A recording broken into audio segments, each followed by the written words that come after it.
The small town of Willow Creek had always been known for its peaceful and quiet atmosphere. But all of that changed when a young man named Alex moved to the town. At first, he seemed like any other newcomer, friendly, polite, and eager to make friends. But as time went on, the residents of Willow Creek began to notice something was off about Alex. He started to exhibit strange behavior, disappearing for days at a time and returning covered in mud and blood. People whispered about how his eyes seemed to glow with an otherworldly light, and how he never seemed to eat or sleep like a normal person. Some even claimed to have seen him transform into a hideous monster in the dead of night. The rumors spread like wildfire throughout the town, causing fear and paranoia to grip the residents. They started to avoid Alex, crossing the street when they saw him coming and whispering behind his back. But Alex seemed unfazed by their newfound distrust, going about his business as if nothing had changed. One night, a group of young men decided to confront Alex about the rumors. They cornered him in the town square, accusing him of being a monster and demanding that he leave Willow Creek for good. But before Alex could respond, a sudden transformation overtook him. His skin split open, revealing a grotesque mass of tentacles and claws underneath. His eyes glowed with a sickly green light as he let out a primal roar, lashing out at his accusers with deadly precision. The young men stood no chance against the monstrous creature that Alex had become,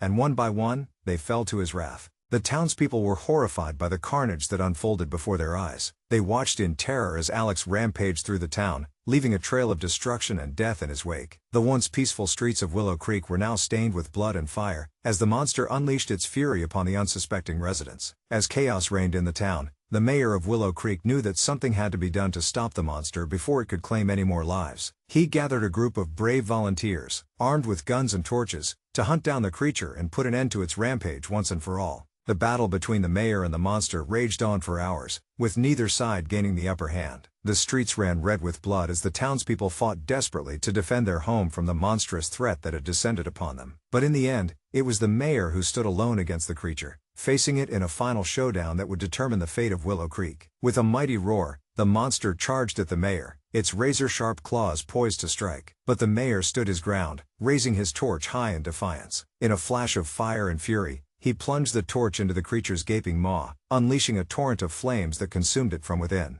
As the monster burned to ash before his eyes, the mayor knew that Willow Creek had been saved from the horrors that had befallen it. But the victory came at a great cost, as he looked around at the ruins of his beloved town and the bodies of the innocent victims who had lost their lives in the battle. The once peaceful town of Willow Creek would never be the same again, haunted by the memory of the monster that had torn through its streets like a living nightmare. And as the survivors gathered to mourn their losses, they could only wonder what dark forces had brought such a curse upon their once idyllic home. And so, the story of the monster of Willow Creek came to a tragic end, leaving behind a legacy of fear and death that would never truly fade. And as the sun set on the blood-stained streets of the town, a lone figure emerged from the shadows, a shark-like creature lurking in the depths of the bog, waiting to strike once more. And so, the cycle of horror and violence continued, as Willow Creek. Like and subscribe for more tales like this.